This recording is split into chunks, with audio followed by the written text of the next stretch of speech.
నమస్కారం. నేను doctor Santosh Sriram, neurologist, Apollo hospitals, Hyderguda. ఈరోజు మనము ఫిట్స్ గురించి, ఎపిలెప్సీ గురించి మాట్లాడుకుందాం. ఫిట్స్ చాలా చోట్ల ఎపిలెప్సీ అని వింటాము, సీజర్స్ అని వింటాము. అది మనం చాలా సామాన్యంగా చూసే ఒక న్యూరలాజికల్ ప్రాబ్లం. ఫిట్స్ అనేది ఎందువల్ల వస్తుంది? సో మనం మెదడి కణాలు ఒకదానికి ఒకటి సిగ్నల్ ఇచ్చుకుంటూ ఉంటాయి. అలానే నరాల ద్వారా శరీరంలో ఉన్న అవయవాలకి, కండరాలకి కూడా సిగ్నల్ పంపిస్తూ ఉంటుంది. ఆ సిగ్నల్ అనేది కరెంట్ రూపంలో వెళ్తుంది. పరిమితికి తప్పి సడన్గా అదుపు లేకుండా ఒకేసారి ఎక్కువ కరెంట్ జనరేట్ అయితే ఫిట్స్ వస్తాయి. ఈ ఫిట్స్ ఒక చిన్న భాగంలో అలా పరిమితికి తప్పి కరెంటు వస్తే దాన్ని ఫోకల్ సీజర్ లేకపోతే ఫోకల్ ఫిట్స్ అంటామండి. అదే మొత్తం బ్రెయిన్లోంచి, మెదడు మొత్తంలోంచి ఒకేసారి ఎక్కువగా వస్తే అది జనరలైజ్డ్ ఫిట్స్ అంటాం. అది ఈ ఫిట్స్ అనేది ఏ వయసులో అన్నా రావచ్చు. పిల్లలకు కానీ, మిడిల్ ఏజ్ కానీ, వృద్ధులకు కానీ ఎవరికన్నా రావచ్చు. కారణాలు వయసుకు తగ్గట్టు వేరే వేరే ఉంటాయి. చిన్నపిల్లల్లో సాధారణంగా 6 సంవత్సరాల కంటే చిన్నపిల్లల్లో జ్వరం వచ్చినప్పుడు మనము ఫిట్స్ రావడం చూస్తాము. వీటిని ఫిబ్రైల్ సీజర్స్ అంటారు. ఈ ఫిబ్రైల్ సీజర్స్ అనేవి మనం ఏంటంటే ఇవి చాలా తీవ్రమైన సీజర్స్ కావు. సాధారణంగా దీనికి ట్రీట్మెంట్కి, జ్వరంకి మాత్రం ట్రీట్మెంట్ ఇస్తే సరిపోతుంది. అండ్ దాన్ని మనము వయసుతో పాటు ఆటోమేటిక్గా తగ్గిపోతాయి మెజారిటీ, చాలా మటుకు మందిలో. అది ఫిట్స్ రావడానికి మిగతా వయసుల్లో మనం కారణాలు చెప్పుకున్నట్టయితే పిల్లల్లో కూడా ఇవి వర్తిస్తాయి. మొదటిది జెనెటిక్ కానీ వంశపారంపర్యంగా వచ్చే కారణాలు. అవి కొద్దిమందిలో ఫిట్స్ దానివల్ల రావచ్చు. కానీ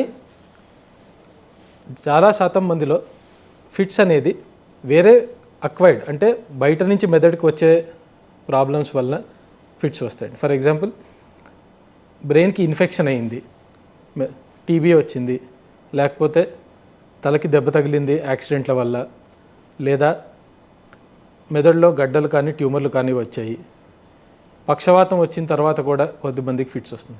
ఇవన్నీ రకరకాల కారణాలు ఫిట్స్ అని. అది సో కారణం బట్టి పేషెంట్ని ఎవాల్యుయేషన్ అనేది ఉంటుందండి.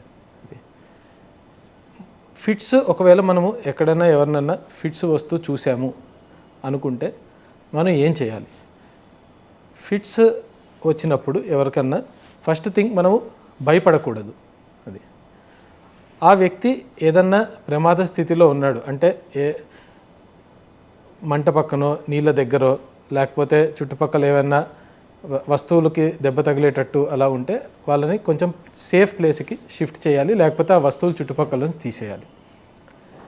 వాళ్ళకి ఫిట్స్ వస్తున్నప్పుడు కాళ్ళు చేతులు బిగపట్టి, పళ్ళు బిగపట్టి ఉన్నప్పుడు మనము వాళ్ళ చేతుల్లో తాళాలు పెట్టడం కానీ, లేకపోతే ఏదైనా వాసన చూపించడం కానీ, ఉల్లిపాయలు అలాంటివి చేయకూడదు. దానికి ఎటువంటి సైంటిఫిక్ బ్యాక్గ్రౌండ్ లేదు. ఫిట్స్ వచ్చినప్పుడు ఒకవైపుకి మనిషిని తిప్పి ఏదన్నా నురగాది వస్తూ ఉంటే పక్క నుంచి అది వెళ్ళిపోయేటట్టు మామూలుగా ఒక సైడ్కి తిప్పి వాళ్ళని ఉంచాలి. సాధారణంగా ఫిట్స్ 1 నిమిషం 2 నిమిషాల్లో ఆగిపోతాయి. మనిషి స్పృహలో రావడానికి టైం పడుతుంది. కానీ ఫిట్స్ అనేవి వచ్చినప్పుడు అది యూజువల్గా 1 నిమిషం 2 నిమిషాల్లో ఆగిపోతాయి. అది ఆగిపోయిన తర్వాత దగ్గరలో ఉన్న హాస్పిటల్కి ఎక్కడికన్నా ఎమర్జెన్సీకి కానీ తీసుకువెళ్ళొచ్చండి. అది ఈ ఫిట్స్ అనేవి పేషెంట్కి వచ్చినప్పుడు అసలు ఎపిలెప్సీ అనేది ఎలా డయాగ్నోస్ చేస్తాం? దాంట్లో అన్నిటికంటే ముఖ్యమైనది ఏంటి అంటే పేషెంట్ యొక్క హిస్టరీ. సో ఫిట్స్ వచ్చిన వాళ్ళకి సాధారణంగా ఫిట్స్ వచ్చింది అని గుర్తుండదు ఏం జరిగిందో. సో ఎవరైతే అది చూస్తారో వాళ్ళ నుంచి మనము వివరణగా మనము ఏం జరిగింది అనేది విషయాలు కనుక్కొని సేకరించి, ఎలా మొదలైంది ఫిట్స్, అది మీరు పేషెంట్కి, ఒక వ్యక్తికి ఫిట్స్ వచ్చిందని మీకు ఎలా తెలిసింది, ఫిట్స్ వచ్చే ముందర అరిచాడా, లేకపోతే తన కళ్ళ ముందర ఏమన్నా లైట్ లాగా కనిపించడము, లేకపోతే ఒకవైపుకి కళ్ళు తేలేసాడా, మెడ తిప్పాడా అనేవి చాలా ఇంపార్టెంట్ అండి. అవి గమనించినప్పుడు అలాంటివి మెదడులో ఫిట్ ఎక్కడి నుంచి మొదలైంది అనేది మనం కనుక్కోవడానికి ఉంటుంది.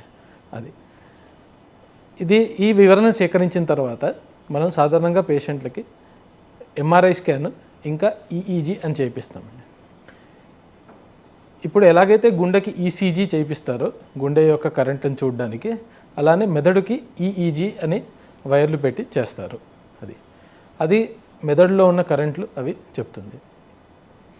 ఎంఆర్ఐ మెదడులో ఏదన్నా ప్రాబ్లం ఉందా అనేది ఎంఆర్ఐ ద్వారా కూడా తెలుస్తుంది.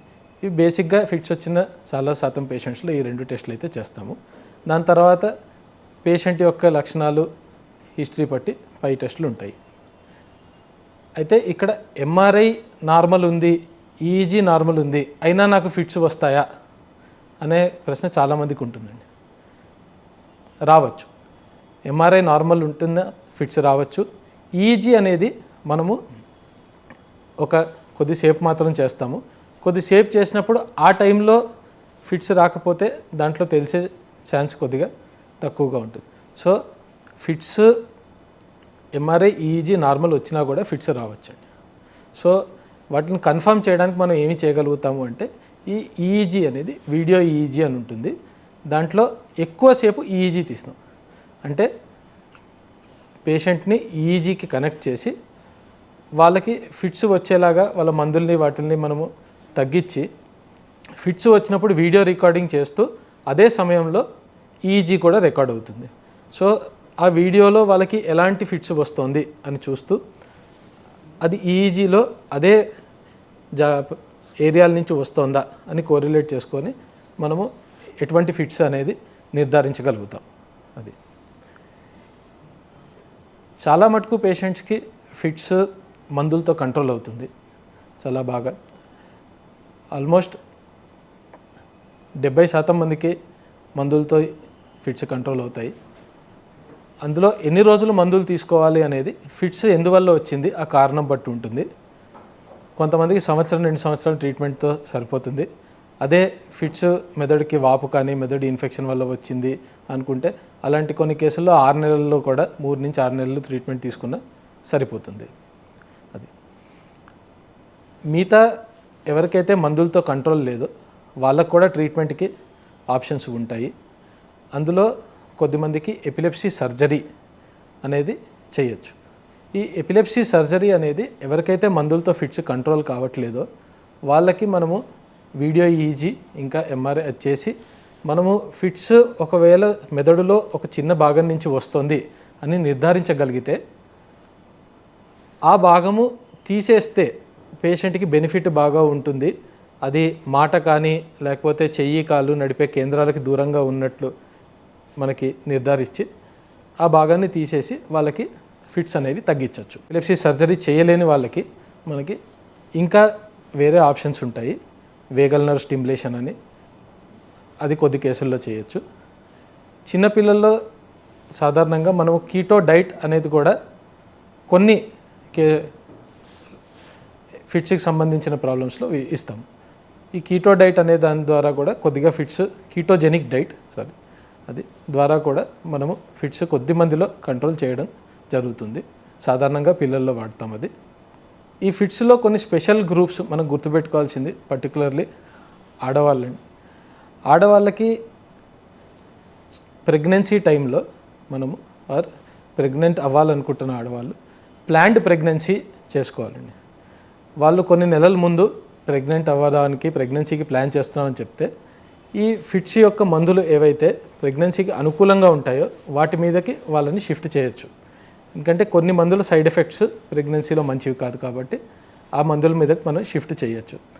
రెండోది, ప్లాన్డ్ ప్రెగ్నెన్సీ ఉంటే మనము మానిటర్, అంటే రక్తంలో మనం ఇచ్చే మందులు లెవెల్స్ ఎంత ఉన్నాయి, అవి సరిపోయేటట్టు ఉన్నాయా అనేవి మనము టెస్ట్ చేసి దాన్ని మానిటర్ చేయొచ్చండి.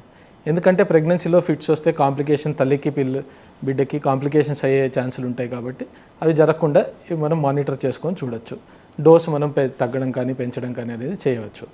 మందులు వేసుకుంటూ ఫీటల్ మానిటరింగ్ కూడా చాలా రెగ్యులర్గా చేయడం అవసరం అవుతుంది ప్రెగ్నెన్సీలో ఉన్నప్పుడు బేబీకి.